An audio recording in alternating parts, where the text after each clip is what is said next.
Hai semua, selamat datang di channel Baca Saham.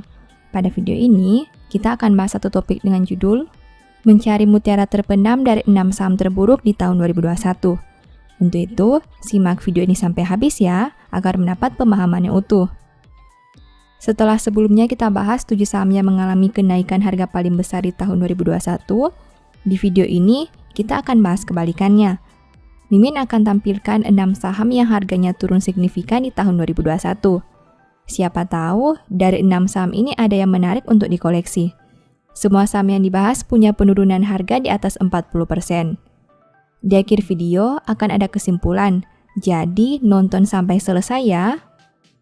Seperti biasa, saham yang disebutkan bukan rekomendasi jual beli. Ingat, kamu bisa saja rugi jika beli saham ini. Disclaimer on ya.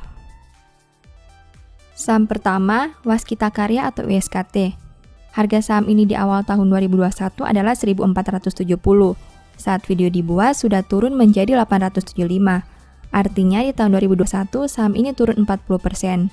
WSKT listing pada tahun 2012 dengan jumlah saham beredar 33,96%. Saham ini punya ekuitas 7,66 triliun dengan net income 41,02 miliar. WSKT punya ROE 1,08% dan DER 1171%. PER-nya 144 kali dengan PBV 1,55 kali. Kedua, PP Persero atau PTPP. Harga saham ini di awal tahun 2021 adalah 1.865. Saat video dibuat sudah turun menjadi 1.060. Artinya di tahun 2021 saham ini turun 43%. PTPP listing pada tahun 2010 dengan jumlah saham beredar 49%. Saham ini punya ekuitas 10,72 triliun dengan net income 86,04 miliar. PTPP punya ROE 1,60% dengan DER 385%. PER-nya 38 kali dengan PBV 0,61 kali. Ketiga, Wijaya Karya atau Wika. Harga saham ini di awal tahun 2021 adalah 2.000. Saat video dibuat sudah turun menjadi 1.110. Artinya di tahun 2021 saham ini turun 45%. Wika listing pada tahun 2007 dengan jumlah saham beredar 34,93%.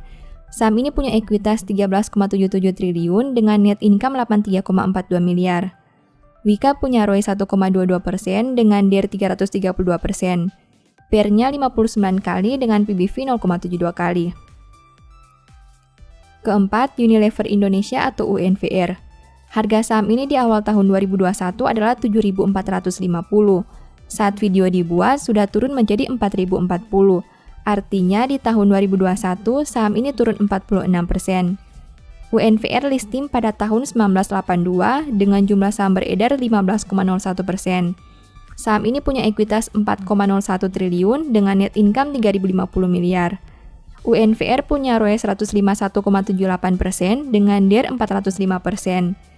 PER-nya 25 kali dengan PBV 38,40 kali. Kelima, Waskita Beton Precast atau WSBP. Harga saham ini di awal tahun 2021 adalah 278. Saat video dibuat sudah turun menjadi 146. Artinya di tahun 2021 saham ini turun 47%. WSBP listing pada tahun 2016 dengan jumlah saham beredar 33%. Saham ini punya ekuitas 0,98 triliun dengan net income minus 177 miliar. WSBP punya ROE minus 36,08% dengan DER 938%. PER-nya minus 10 kali dengan PBV 3,92 kali. Keenam, Putra Raja Wali Kencana atau Pura. Harga saham ini di awal tahun 2021 adalah 123. Saat video dibuat sudah turun menjadi Rp50. Artinya di tahun 2021 saham ini turun 59%. Pura listing pada tahun 2020 dengan jumlah saham beredar 54,52%. Saham ini punya ekuitas 0,42 triliun dengan net income 4,74 miliar. Pura punya ROE 2,22% dengan DER 10%. PER-nya 30 kali dengan PBV 0,67 kali. Dari pembahasan tadi, ada beberapa kesimpulan yang ingin Mimin sampaikan. Pertama, mayoritas saham yang turun signifikan adalah perusahaan konstruksi BUMN. Tapi ada satu saham blue chip yang mencolok, yaitu UNVR. Kedua, mayoritas saham yang turun signifikan punya rasio DER besar, semua di atas 300%. Hanya Pura yang memiliki DER 10% saja. Ketiga, meski harga saham sudah turun banyak, valuasi per 6 saham ini masih sangat tinggi. Kemungkinannya ada dua, harganya dulu terlalu tinggi atau laba tahun 2021 yang turun drastis. Keempat, meski PER-nya tinggi, namun dari PBV saham PTPP, Wika, dan Pura punya PBV di bawah 1 kali. Artinya, harga saat ini masih lebih rendah dibandingkan book value per share-nya. Kesimpulannya, 6 saham yang dibahas di video ini memperlihatkan berbagai faktor yang mungkin saja bikin harga saham turun. Hutang yang sangat besar, harga semula yang terlalu tinggi, laba yang turun drastis, dan sektor yang belum menarik. Secara keseluruhan, Mimin menilai memang wajar jika 6 saham ini turun. Dan dari 6 saham ini belum ada yang menarik perhatian Mimin. Terlepas dari ilmu bandarmologi, fundamental atau teknikal, menurut Mimin pada akhirnya tetap saja harga akan kembali ke kinerja keuangan perusahaan. Bagaimana pendapatmu?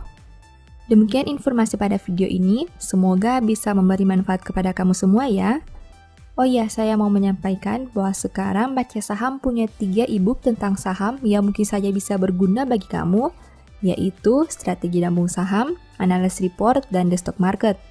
Berikut perbedaan antara 3 e-book tersebut. E-book Strategi Nabung Saham berfokus pada pembahasan teknik, money management, dan semua hal yang berhubungan dengan nabung saham. Poin intinya bisa dilihat pada tampilan berikut ini. E-book Analysis Report berfokus pada hasil analisa fundamental 12 saham pilihan berdasarkan laporan keuangan terbaru. Poin intinya bisa dilihat pada tampilan berikut ini. E-book The Stock Market berfokus pada panduan bagaimana menganalisa fundamental suatu perusahaan dan money management yang baik. Poin intinya bisa dilihat pada tampilan berikut ini. Apabila kamu tertarik membeli salah satu dari 3 e-book tadi, silakan chat WA ke nomor yang tertera di layar ya. Ingat, hati-hati terhadap semua jenis penipuan yang mengatasnamakan Baca Saham. Baca Saham tidak pernah mengelola dana ataupun melakukan penjualan produk di luar Instagram, YouTube, dan Telegram resmi Baca Saham. Sebagai penutup, saya mau mengutip satu statement yang semoga bisa menjadi semangat bagi teman-teman. Ada yang menyebar harta tetapi bertambah kaya, ada yang menghemat secara luar biasa namun selalu berkekurangan. Thank you.